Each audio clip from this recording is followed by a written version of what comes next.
And we're live, and she just popped in right under the wire, so to speak. All right. Well, we're discussing important issues like how to make a good old fashioned. I like mine with rye. Yeah, simple syrup. Sometimes when we're feeling frisky, we use maple syrup. Mm-hmm. Makes it kind of a different flavor. All right. Does anybody have an iPhone 16 Pro? Because I have a case I want to give away to somebody.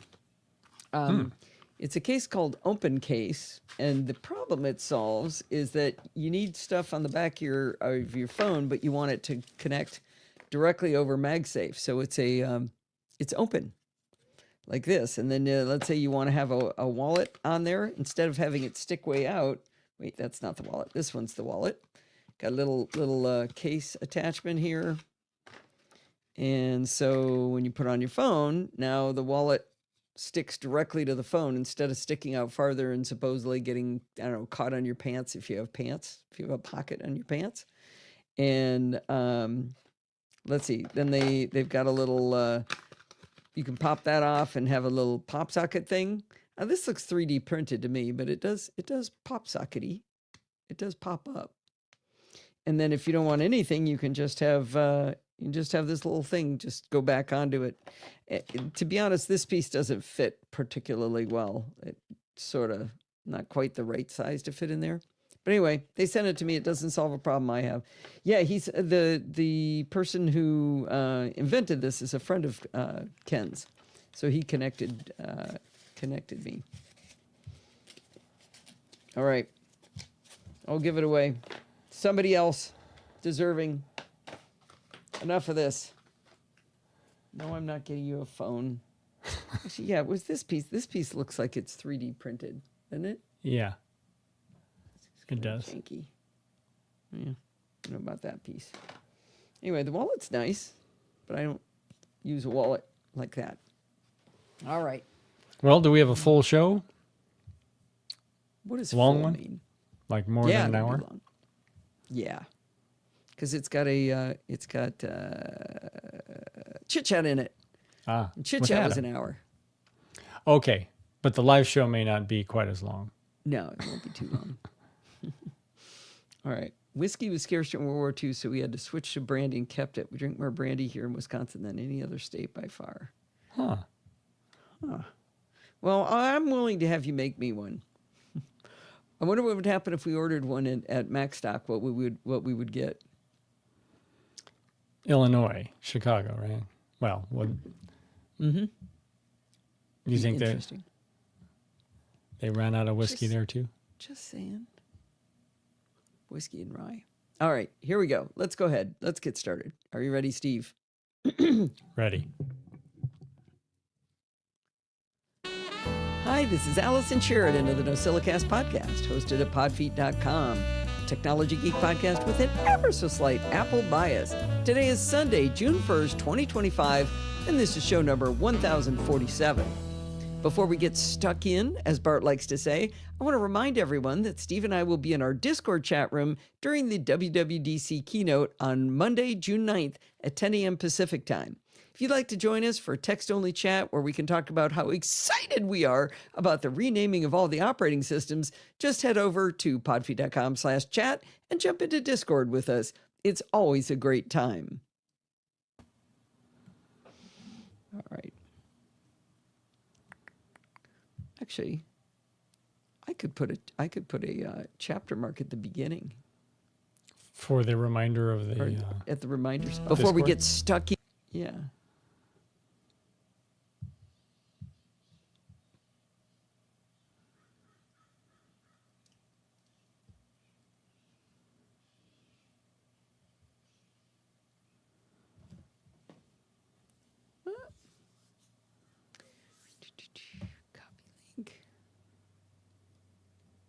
It is podfeet.com/chat, right?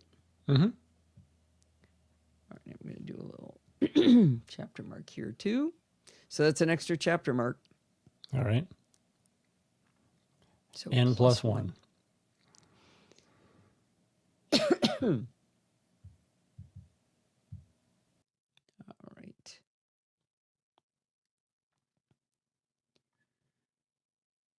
I saw a typo in that. One second. Then there we go. Whoops. Typo. There we go. Okay, here we go. I recently had the great fun of joining Stephen Scott and Sean Priest on their show, Double Tap. I've mentioned these guys before, but to refresh your memory, Double Tap is an accessibility show put on Canadian... Nope. Is that even recording? I don't know, but you forgot roll call, as Sandy points out. Oh, no. I did. I definitely didn't record. Why is that? Roll call. We have Kevin and Bruce and Frank and Jill and John and Sandy and Steve. And I think I saw Lynn in the sidebar, right? Yep. Anybody else? Anybody else? Did we miss anyone? I don't think so. All right, let's make sure this is recording this time. I recently had the great fun of joining Stephen Scott and Sean Priest on their show Double Tap. I mentioned them before, but to refresh your memory, Double Tap is an accessibility show put on by Canadian company AMI Media. Stephen and Sean host this show every single day, a daily tech show of like an hour long. It's amazing. It's great fun, and it's also highly informative. The guys are silly and serious, introspective, and also goofy. I adore the show, but I can't quite consume it as fast as they produce. Anyway, they had me on to talk about the CSUN Assistive Tech Conference from a few months ago and what kind of things I found interesting at the show. Surprisingly, they do both an audio podcast, as you'd expect, but they also record video, so you can watch this episode on YouTube. I put a link to the Double Tap on Air website in the show notes, and there you can read and watch the video. And if you watch from the beginning, you'll get to hear Stephen's hilarious story of choosing a sofa. It has literally nothing to do with accessibility. Or you can drag the slider to 27 minutes and 42 seconds when they introduce me. If you'd like it a little bit easier, I also put a link in the show notes to the episode on YouTube, starting right when they introduce me. I guarantee you're going to enjoy this show. These guys are hilarious. And like I said, really smart too. Right? 200 proof cleaning alcohol. Oh, geez. Okay. I think I'll put in a... You need to find me a happier bumper, Steve. Oh, that's right. I keep forgetting to do that. Yeah, you do. Boy, do I. All right, I think I'm going to start with me using my elbow to do a presentation. I realized that all of the bumpers or the music I like is like Jill's music for Buzz, Blossom, and Squeak. It just gets me dancing when I listen to it. And Bodie Grimm, same thing, gets me dancing, gets me all excited. And yet my bumpers are sad, sad bumpers. Michael Babcock. Michael Babcock? Payon. He's here. Oh, hi, Yeah. Michael. Well, I just finished talking about Double Tap. Michael is on Double Tap pretty often. Welcome, Michael. How fun. Yeah, Jill has great music.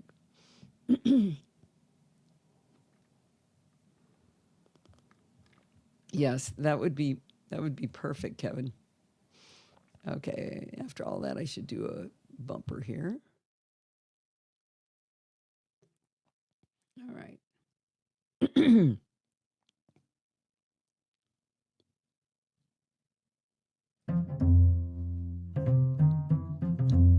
One of my favorite Tiny Mac tips is how to enable Control Scroll to zoom in on your display. I usually use Apple Maps for the demo because no matter how far you zoom in, they keep shrinking the font right back down so you can't read the text. I've explained this tip quite a number of times before, but let me go through it again before telling you a funny story of trying to demonstrate it during a video user group meeting. The Control Scroll to Zoom feature can be turned on by going to System Settings, Accessibility, Zoom, and then toggling on Use Scroll Gesture with modifier keys to zoom. Once enabled, you can choose what modifier to use which modifier key to use to trigger zoom, and the default is the Control key. Next, you can choose the zoom style, which is defaulted to full screen. I like the full screen style because it just feels like you're shoving your face right up against the screen with no other weirdness going on. There's also a split screen option, which is super weird. It puts this narrow strip across the top of your screen, and the zooming happens up there with the rest of your screen still looking normal. I do not favor that one at all. The third option is picture-in-picture, which isn't bad. It creates a little floating window that's zoomed in. If you move your cursor to the edge of the floating window, the little window starts to follow your cursor around the screen. So, why am I talking about the accessibility zoom feature yet again? Because the other day I tried to demonstrate it during a user group presentation over a video call on Zoom, but they couldn't see the effect. I had the zoom control set to full screen, and while I could see the screen zooming in, there was no change in the screen sharing they were seeing of my screen. Now, this particular user group, SBA Mug, is one I've presented to many times, and a few of the people in attendance are super old friends of mine. Well, I mean, we've been friends for a long time, not they're super old. They're awesome. Anyway, the audience was on the smaller side this time, so I thought maybe they'd give me a little latitude to do some experimenting and try to figure out if I could find a way to show them the effect. I came up with a solution, and it's so kludgy and janky, I just have to tell you about it. Since they couldn't see the screen zooming in over screen sharing, I figured I needed a way to point a camera at my screen. I was using my Logitech webcam to show them my face, and if I'd had a longer cable, I might have been able to swing it around and point it at my screen instead, but that would have been a bunch of faffing about with swapping out cables. Then I thought, maybe I could do it with my iPhone as a camera. I briefly considered using continuity camera and changing from the Logitech to my iPhone, and that probably would have worked, but continuity camera is a little bit twitchy to select, and I wanted something less fiddly. My solution was to log into Zoom a second time, but from my iPhone. Instead of pointing the camera at my face, I turned the camera on the iPhone so that it was facing my screen. Now, in theory, when I use Control Scroll to zoom up on maps, they would now see the video version of me in the Zoom call from the iPhone. Now, are you with me so far? This would have worked, except for one problem. By default, whoever's talking always takes over the video for all of the participants of the Zoom call, unless someone's doing the job of controlling what people see.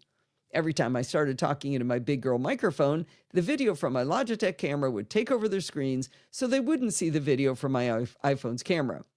Now, it's been suggested that I could have muted my big girl camera and just had people hear me over the iPhone, but I'm holding the iPhone away from me, and I don't think that would have been a great solution. Anyway, I wasn't sure how to set it globally for the whole audience, for everybody to only look at that one video of me showing the camera, showing the maps. So I asked each person to simply click on the video that showed maps, and that worked to keep that as their video source and not switch when I started talking. I had everything set up for success. I could hold the phone's camera relatively still, pointing at my display, so they'd still be able to see when I zoomed in. But there was one problem. The accessibility zoom gesture requires two hands. I have to be able to hold the phone while holding down the control key and simultaneously using two fingers on my trackpad to scroll. Well, that's why we have elbows, folks. I had to be very careful, but I was able to put my pointy left elbow just onto the control key, not hitting the option key and not hitting the function key, and then that actually helped me create a stable support to hold the phone.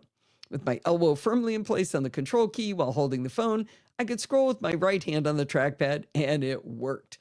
Now, I asked Steve to come into my office and take a photo so we could record my genius for posterity. I annotated the image too, so you can see each piece of the puzzle if you go to the article. Now, as I was writing this up, I realized there was a more elegant solution than using my elbow to hold down the control key. I remembered that Apple has a feature called sticky keys. This mobility accessibility aid is designed for those who can't use two hands. Under System Settings, Accessibility, Keyboard, there's a toggle to enable sticky keys. Once enabled, tapping the control key once keeps it on until you tap it again. There's also an indicator that comes on in the upper right of your screen that shows the key that's been selected, and the indicator disappears when you select the key again to make it stop being used. I tested this out, and I can now use Control Scroll with one hand, so I have a hand free to point my iPhone as a camera. But the rest of my idea of using the second device as a Zoom participant was genius, right? After I showed my technical genius, understanding of accessibility, and physical dexterity, I showed them the picture-in-picture version of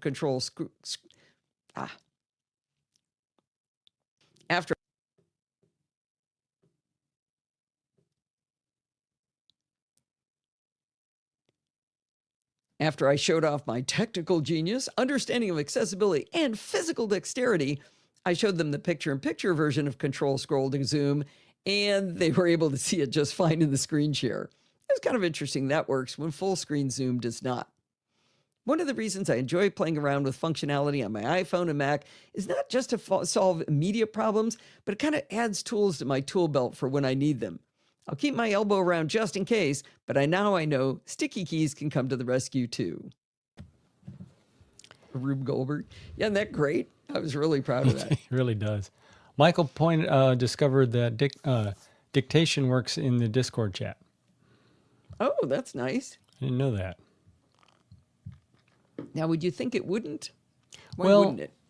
That works everywhere there's text. Everywhere. A lot of places. If they designed the app well. Yeah. Well, and Discord's not the best designed app, in my opinion. Right. That's what surprised me a little bit. And isn't it one of those, what do you call it, when it runs on Electron? a web app? Electron? Yeah. All right. Let's head back to CSUN. CSUN. Let's see. You probably have a little time to play these a little bit if you want. Yeah. A I minute like the or so. beginning of this one. The reason I thought it wouldn't work was because other Discord chats where my mic isn't suppressed, it doesn't work because I think the mic takes precedence for Discord over dictation. Interesting. But he's muted, so maybe that Yeah. does it and enables dictation. All right. Speaking of accessibility, let's head back to CSUN Assistive Tech Conference. Move you here, and then I'll put in a bumper, and then Jamworks. I'm going to do Jamworks first.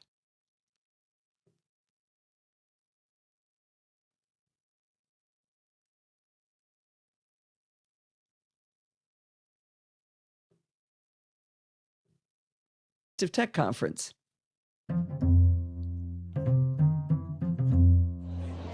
Jen Spawner from Jamworks says that she loves being on podcasts. She goes on them all the time. She's from Jamworks. No, actually what she said was, I've never been on a podcast before. Here's your debut today. Yeah, my first time on a podcast. There you go.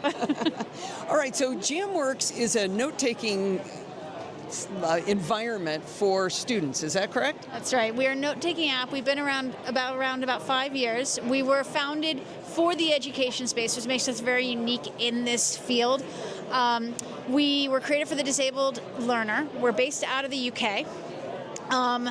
We are used by what's called DSA students in the UK. The government gives its disabled services, but they get a government fund to use us. We've now come into the US. We've been in the US a couple years now, and this is our biggest market. So you sell to the universities? Yeah, we sell to a couple hundred universities, everything from a community college all the way up to the Ivies, into mostly their disabled. So you describe this as a note-taking app where it can take a video from a video class, and it can do a translation, make the transcript of it. And I asked you, well, how is that any different than in Apple Notes? I can do the same thing. And you had a good answer to that. So what we do is we record off of the student's device. And what makes us different, because we are developed for the education space and we understand things like STEM, translate to languages, but more importantly, we then use AI to give the student a really detailed outline set of notes, divided into new topics. We also have technology that a lot of the schools use that just differentiate who the speaker is and will only allow the instructor if that's what the university wants or the student wants. So all the other stuff comes out and you have speaker one, and that's all that's coming into your notes. Okay, that's interesting. Now we've got a screen here on a Mac showing the transcript, and you clicked a button here that changed it to being a font that's good for people with dyslexia, correct? Yeah, so it's called focus reading. So it takes it from that's your normal, right? And then you go in and it bolds the first couple letters. And I find, slightly maybe undiagnosed dyslexia, that it really pops out. It allows you to skim. I wonder whether we all could have a little bit of benefit, because I noticed that with some dyslexic fonts the other day. I was like, whoa, I can read that better too. So maybe we can all benefit from it, but even more so for people who have some issues there. So now you also looked at, show me the key points here. Yeah, so this is as I said, just the transcription. Then you go over to key points, and it takes it from just block words to an outline, Clicked right? a little too hard. An outline. So now you've got an outline, and then you see all those STEM formulas transcribing perfectly into the right equation, as you pointed out. Yeah, so we looked at the straight transcript, and it would say something like the letter X space prime, and this says X prime. Yes. It's actually a real equation. So that's part of being focused on the STEM education, that you're creating these formulas. Yes, and the AI, all the AI strength behind it. I have to ask you, how well do you check whether that actually works? Because getting a formula wrong is much worse than getting a typo in a word. Well, I'm gonna ask Lewis, who's our expert on how do we know that our STEM is accurate.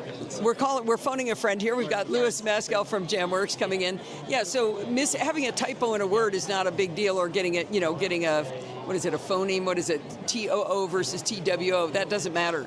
You get a formula wrong, that matters a lot. Yeah, sure. So it's 96% accurate, so that's the accuracy rate. And we also have transcription and key points editing, so you can basically change it if it was incorrect, but it's 96% accurate.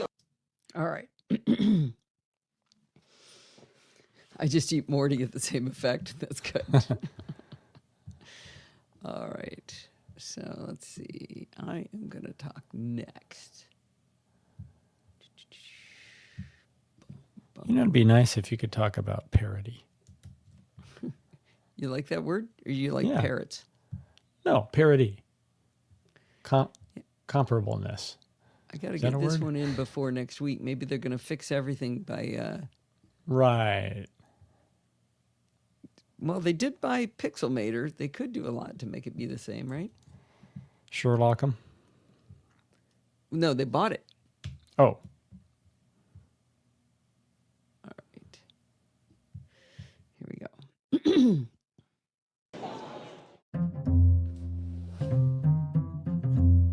Actually, that might come through in the recording.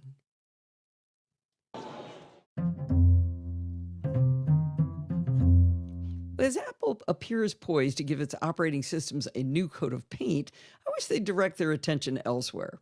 I'd like to see some care put into bringing feature parity in photos on macOS and iPadOS.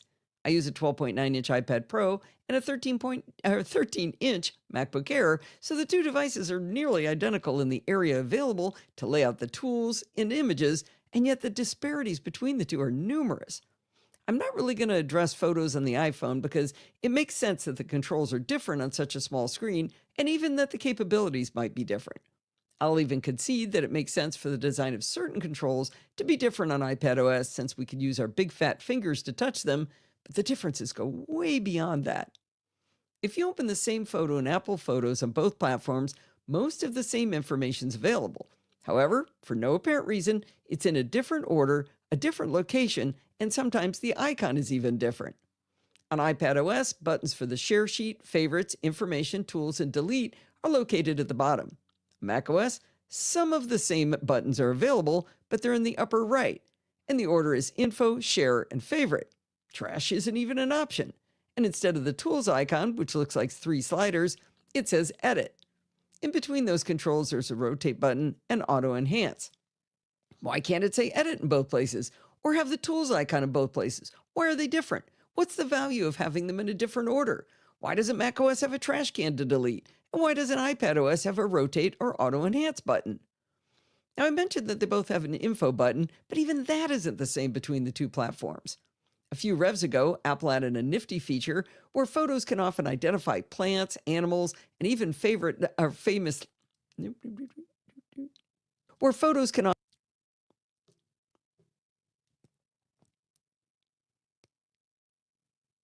A few revs ago, Apple added a nifty feature where photos can often identify plants, animals, and even famous landmarks. Using a photo of our adorable puppy Kepler as an example, on iPadOS, the Info button is changed to be an eye with a circle around it and some little stars. This tells me that it thinks it's identified what's in the photo. But on macOS, the same icon is not an eye, it's a tiny drawing of a dog inside the circle with stars. Why did Apple pay two different designers to create the same icon so that they look different? I mean, I suppose they might have paid the same designer to create two different icons. That would make maybe even less sense. And why not show me the dog? Why can't the dog be on iPadOS? Now, on iPadOS, between the row of icons I just described, there's a row of thumbnails. It's quite easy to swipe along to view different images. Even though I'm pretty sure we know how to swipe to scroll using a mouse or a trackpad, the ribbon of images simply doesn't exist on macOS. However, if you swipe on the photo you've opened, it does flip between images. Why can't we have the ribbon of images on macOS and be able to tap on just the one we want? Well, Steve and I are fans of having a shared photo. I don't like the way that's headed. Why can't we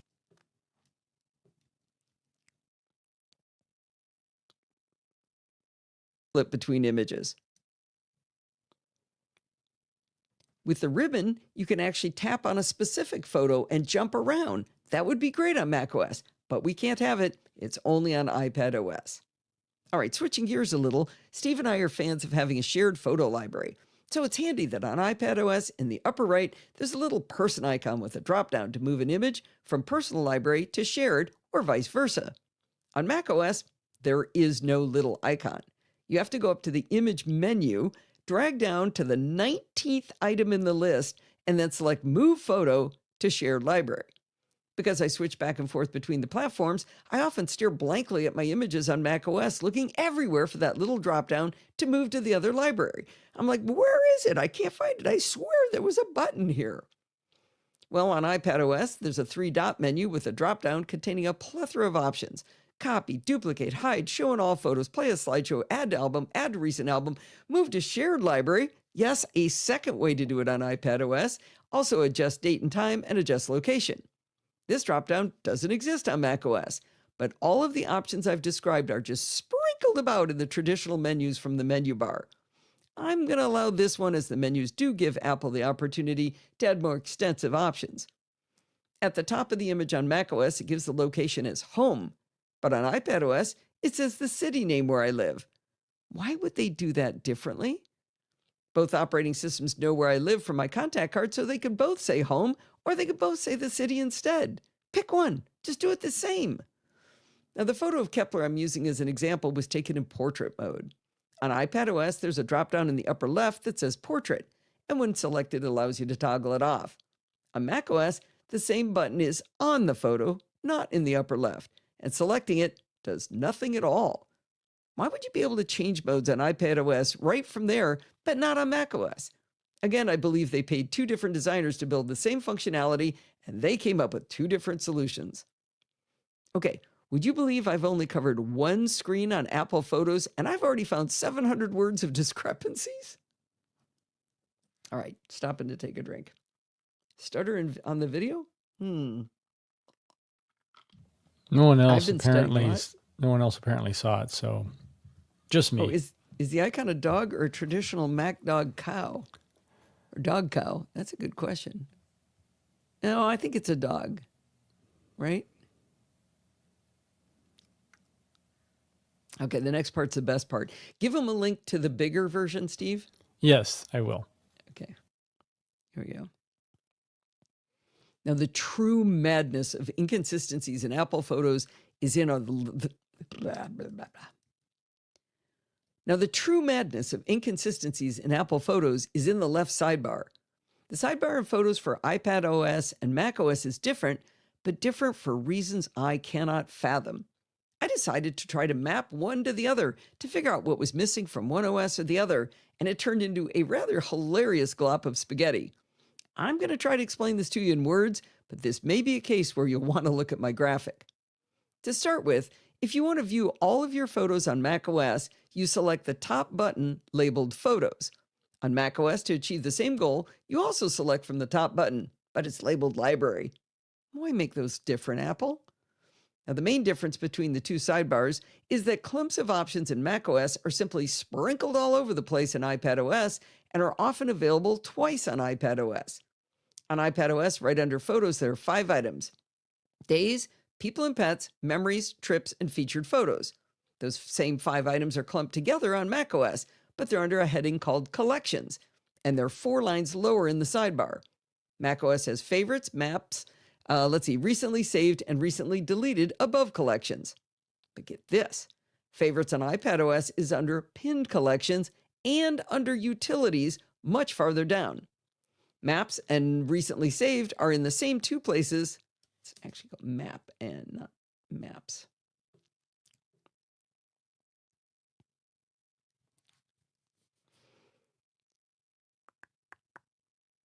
Map and recently saved are in the same 2 places on iPadOS, but neither one is anywhere near favorites or near each other. Do it again. Map and recently saved are in the same 2 places on iPadOS, but neither one is anywhere near favorites, nor are they anywhere near each other. The last item on macOS I listed was recently deleted, and it only exists in one place on iPadOS at the top of utilities. Why would 3 of the 4 be duplicated on iPadOS and not the 4th? That doesn't make any sense. There are even more examples of this madness when trying to map pinned collection. Boy, am I stuttering a lot. More water.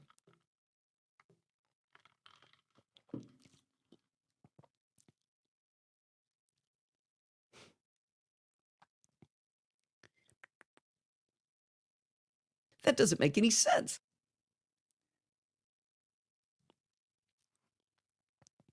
There are even more examples of this madness when trying to map pinned collection items on iPadOS to macOS. In a rare moment of sanity, Media Types maps 1-to-1 from iPadOS to Media Types on macOS. But that sanity is disturbed by the fact that videos, screenshots, selfies, panoramas, and slow-mo are also in pinned collections on iPadOS, so they're duplicated. And when I posted my spaghetti graphic in our Slack, Alistair Jenks suggested that if I just collapsed pinned collections and ignored it entirely, the graphic would make more sense since everything in pinned collections is duplicated. But what's the fun in that? If you can follow the spaghetti in my graphic, most of favorites on iPadOS maps to someplace on macOS, but they're sprinkled about in a different order and live under different headings. But like with pinned collections, there are 2 items that don't exist on macOS. On the iPad, you can hide images. In the Utilities section, you'll see the hidden item with a padlock to tell you that you'll need your password to unlock it. On macOS, hidden simply isn't there. As I was shaking my fist at this, I kept thinking, it seems highly unlikely that images would be hidden from us entirely when on macOS with no way to unhide them. I decided to search the menus using help, and would you believe that under the View menu, there's an option to show the hidden album? Now, when selected, it now shows in the left sidebar. But even better, that menu item under View becomes Hide Hidden Album. That's awesome. Now, iPadOS also collects QR codes into a separate album, but for some unknown reason, the developers of macOS Photos did not see fit to include that. Now, I had to collapse the album section on both platforms because it gets too confusing with personal albums. It would look like even more inconsistency that isn't really there. But rest assured that iPadOS includes albums twice, once under our old friend pinned collections as a simple button, and at the very bottom of the sidebar as a button with a right-facing chevron. If you select albums under pinned collections, you get a grid view of the various album categories. The same thing happens if you tap the word album at the bottom of the left sidebar, still on iPadOS. But if you tap the chevron to the right of the word album at the bottom of the sidebar on iPadOS, it will unfold below, listing all of your albums and folder structure you've created. Photos on iPadOS isn't even self-consistent. Now, albums on macOS only exist once in the right sidebar, or left sidebar, I should say, which I think is more sane. Just like with iPadOS, you can tap on the word album and get the grid view, but the chevron to get the list view is on the left, not the right like it is on iPadOS. Why, Apple? Why? One of the worst travesties of the inequities is that iPadOS doesn't support smart albums. I mentioned recently in an article that I use smart albums when I'm on travel, and that helps me make real albums of images from specific dates when we're on a big trip. I've used them to find photos taken with my big girl camera, or even to find photos taken above a certain altitude. I can't think why this isn't possible with iPadOS. Now let's talk about sharing. macOS has a section called Sharing, and inside it has Shared Albums. iPadOS has the same shared albums, but it doesn't have 2 more things that macOS has: shared with you, and iCloud links. I'm not quite sure what the purpose of shared with you is, since the images and videos in there also show up in your photos library just like any other photo. They stay there forever because I only have a few. Wait.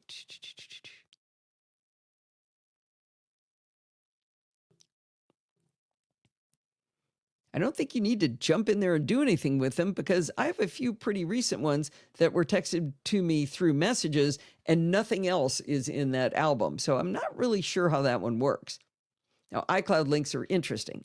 Adam X sent me a video over iMessage of 2 cords of wood being delivered by a dump truck into his backyard, and I can see it in iCloud links with a warning saying it expires on June 27th. My son also texted me 26 images of my grandkids in iMessage, but it wasn't immediately obvious how to get all of them into photos. Only the first 8 or so would come in. There's a separate icon, a kind of a grid icon that you can click on to get all of them. I think they became part of an iCloud link because I could see they're only available till June 20th. Luckily, it says that I saved them all to my photos library as well. Now, both shared with you and iCloud links. Don't do that. Now, both shared with you and iCloud links are confusing, so I don't think it's a big loss that iPadOS doesn't have them. Now, I had planned to go into detail about all of the editing functions I can't do on iPadOS that I can do on macOS. But as I went more thoroughly through all of the different options, I discovered that the vast majority of the tools do exist on both platforms. It's the inconsistency of placement and design elements of the tools that made me think they weren't in both places. If we start with Adjust in the left sidebar on iPadOS, we see, I think it's in the right sidebar. Steve, can you change that to say right sidebar? Okay. So Where there's are a you? heading called Adjust, Yes. and in there I refer to the left. Oh, wait a minute. Is Adjust on the left on iPadOS? It might be. Hang on. Yep, never mind. It's right. Okay. It's the inconsistency again. If we start... Oh, jeez.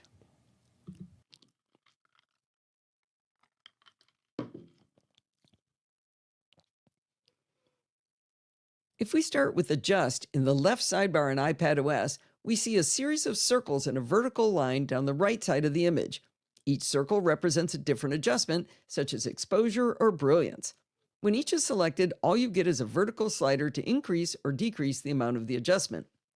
In contrast, on macOS, we have a light section. You can just choose to drag the light slider right and left, and the app will make the adjustments it deems appropriate for that image. But the light section also has a chevron you can drop down and open 7 separate sections. It looks far more capable, but guess what? Every single slider under light is one of the circles under Adjust on the iPad. It's odd that you just don't get the easier overall control of light on iPadOS.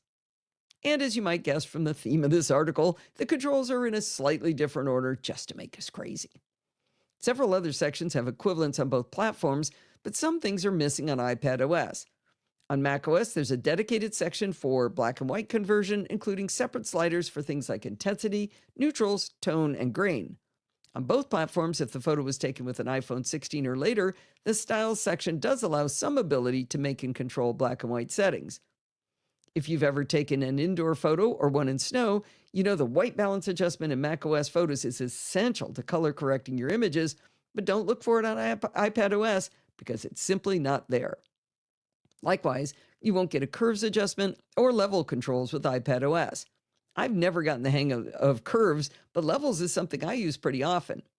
Selective color on macOS lets you adjust, or I should say enhance just one color within it. Yeah, blah, blah, blah, blah, blah, blah, blah. So many stumbles. Likewise,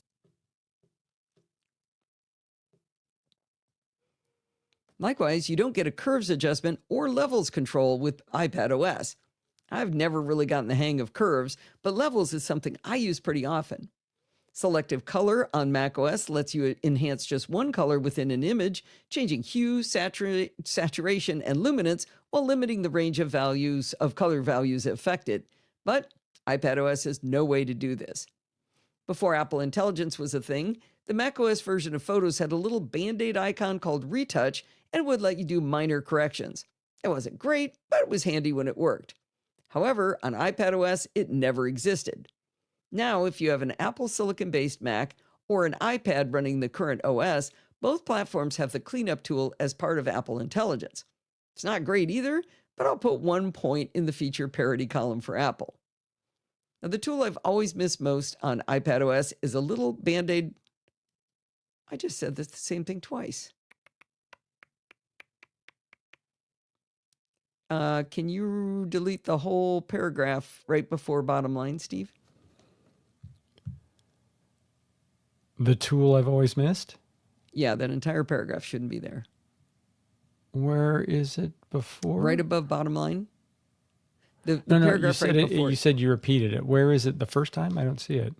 It's not word for word. It's the same Oh. concept. So just delete that entire paragraph. All right. Yeah, the one right before bottom line. Technically, you get rid of either one, but I just read the first one, so we'll stick with that. All right.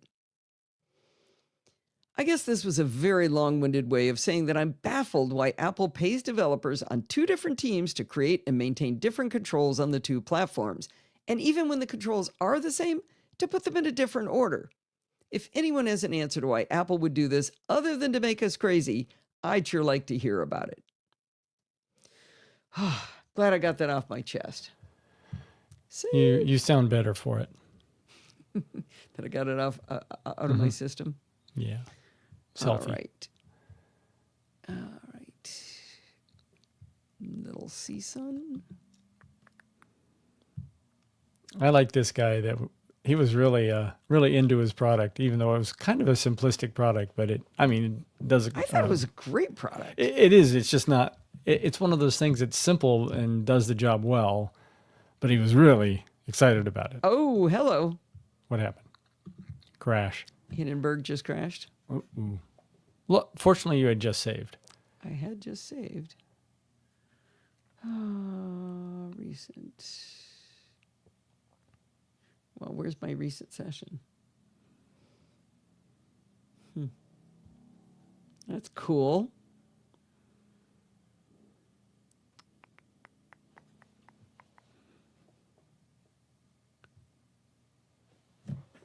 No. No. No what? Other than to make us crazy. Oh, good.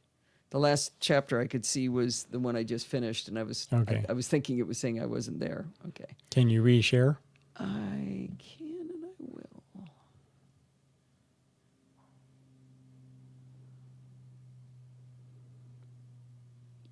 Yeah, Hindenburg crash. That's for sure. Yep. All right, let's make sure. Sharing is caring. Oh, Hindenburg crashed. Nice, John. All right. Got everything except. Nope. Not that one. Let's go back and get this. All right. And I started to drag the bumper in, and that's when it crashed. All right. Case provision.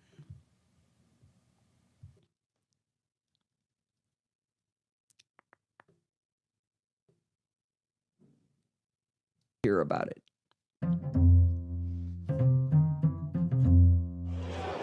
One of the problems with having low vision is you're maybe in a restaurant and you're trying to read a menu, or maybe you're at home and you've got something you need to read, and there's a lot of contraptions that are big, bulky setups that use separate displays. But Case for Vision has come up with a different solution, and I'm talking to Igor Feinberg about that. So you've got what looks like a big, bulky iPhone case in your hand. Well, it actually looks like a protective case where you can insert your own iPhone. And then on the back of that phone, there are 2 legs that can be open, and that case becomes a stand. And then with the use of our application, also called Case for Vision, you will be able to magnify any printed material under the camera, or if you flip a hidden lens at the back of the case, it opens an optical mirror that acts as a lens and I'll show it on this. Let's do the first thing first, and then come back to it. Okay, sounds I good. guess.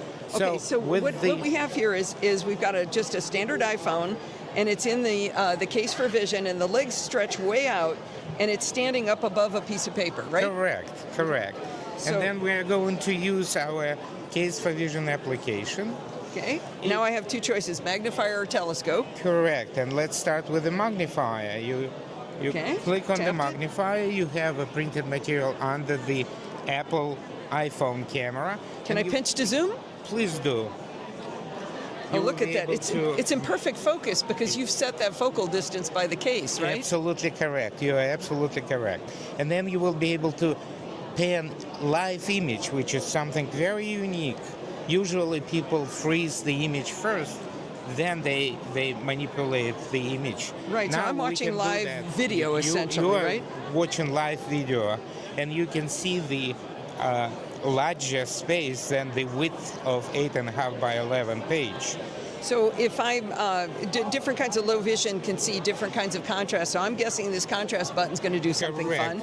Go So I'm ahead going and to tap it press once. that. And that Now- is sharper black on white, Not grayscale anymore. If I click it again, I get white on black. correct? And again- then yellow on black. And then Then it back comes to back grayscale. the, yeah. No filter. And if you're in a darker space, like a dark restaurant, jeez. you will be able to turn the flashlight on. Hello. So, I guess this would just be for people in our area. Emergency alert. Larry Vo is missing and endangered. Poor Larry. Whew. That woke me up. Not tornado here. We don't get too many of those. Mostly it's people alerts. Yeah, have to read that one after. All right, well, I was looking for a good time to end that recording, so I better keep going. You going to go out and look for Aurora tonight, Jill? I didn't hear anything about it actually being able to come to your area. 40% cloud. Ah, that's too bad. All right.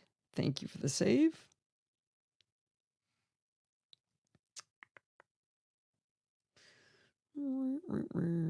Ka-ching. And support the show.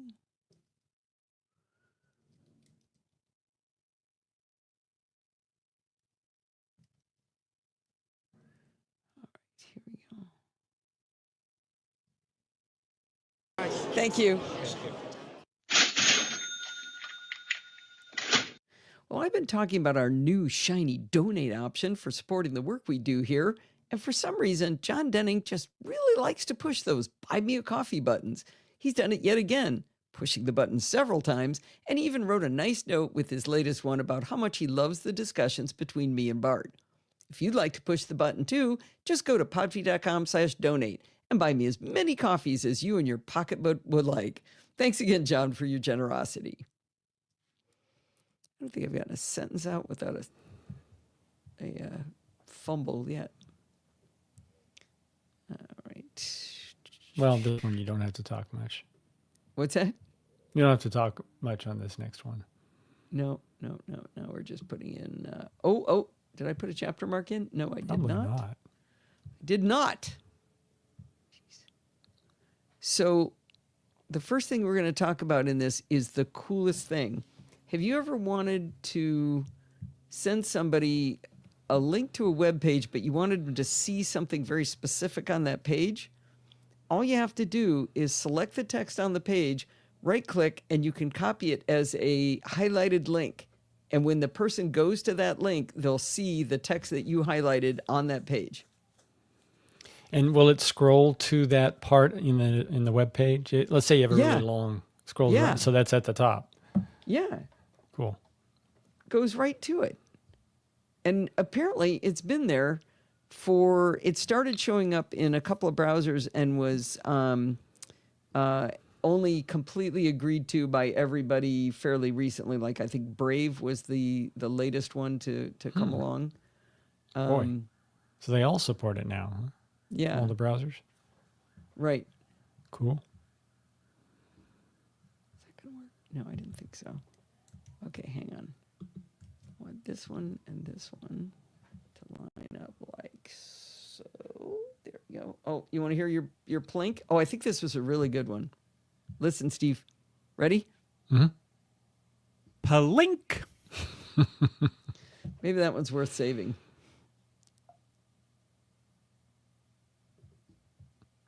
What do you think? I think it was oh, can I export just that? File, export, selection. Yeah. Desktop, I think. So Animegs. I'll let you finish that.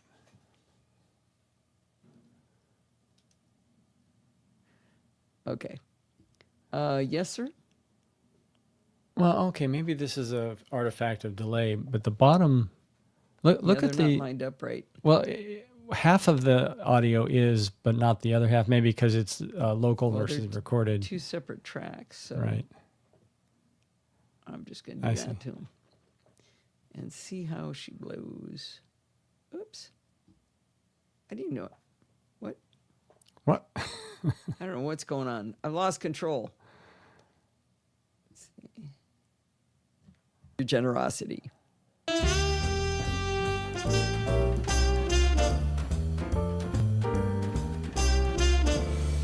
Well, it's that time of the week again. It's time for Chit Chat Across the Pond. This is episode number 814 for May 28th, 2025. And I'm your host, Allison Sheridan. And this week, our guest is the lovely Adam Angst of Tidbits. Are you lovely today, Adam? I am feeling extremely lovely. I'm sporting my Hartshorn Masters Mile jacket, and we're all set to go. Quite lovely. Well, we're gonna hit one topic fairly quickly and then deep dive a little bit more into the second one. You wrote an article that That's all you get. I don't care how much you whine. Let's see. Oh, he didn't end his recording for a real long time. All right. Thanks for coming. Bye. See you next time. This is a really clumsy goodbye. The wonderful stuff. All right. Thank you. All right. I think what I did on Chit Chat is I did that, and I cut that. Let's see. B. Get rid of all that. All right.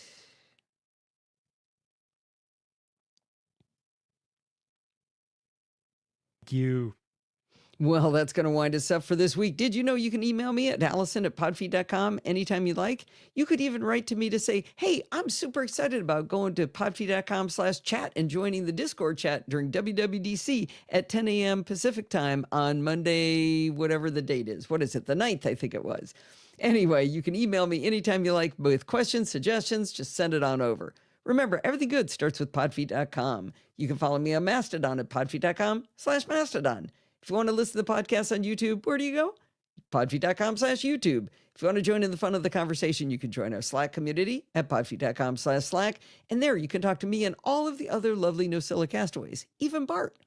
You can support the show at podfeed.com/Patreon or with a one-time donation at podfeed.com/donate, like John did with Apple Pay or any credit card. Or you can use PayPal if you like, podfeed.com/PayPal. And if you want to join in the fun of the live show, head on over to podfeed.com/live on Sunday nights at 5 p.m. Pacific time and join the friendly and enthusiastic Nosilla Castaways. Thanks for listening and stay subscribed. Was it the 9th? Did I get the date right? You got that right. I Next got Monday. lucky. And it was John, right? John Denning. John Denning. Denning, yeah. Yeah, I've You got told it. him, I'm pretty sure we're related because my middle name is Denning because it was my grandmother's maiden name. So obviously. What? Well, did he agree? You don't buy it? Well,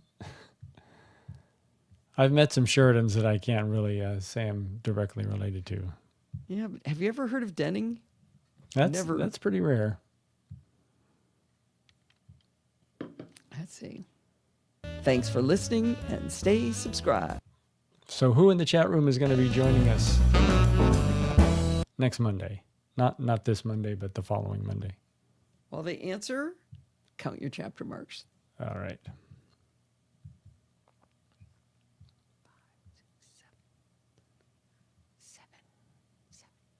8, 7. Had to add one, right?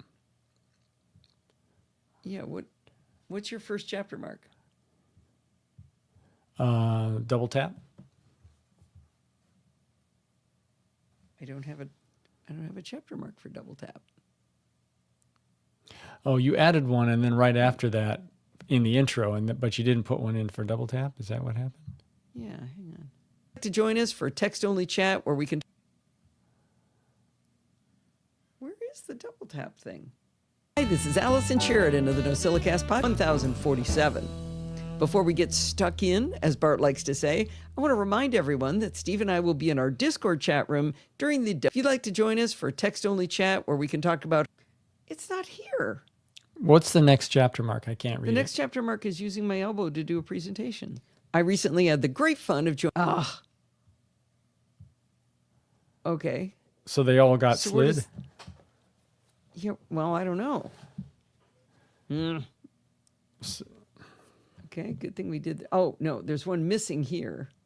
I think this is the present. I think I put it in the wrong place. One of my favorite tiny Mac. Yep. That one belongs there. And I'm missing the one here. Right. Good thing Kevin always reminds us to do this, right? He's not as useless as he seems.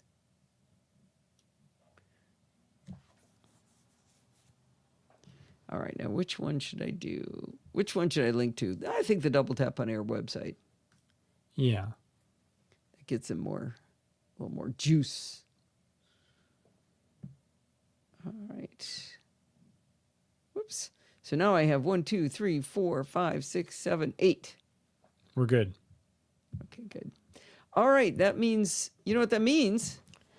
That means we may be done. Dismissed 4 minutes early. Yeah. I managed to milk that one. They behaved themselves very well. All right, everybody. Goodbye. By the way, Rose is alive and well, posting on Facebook. She just doesn't love us anymore. We won't hold that against her. Oh, I will. Goodbye, Rose.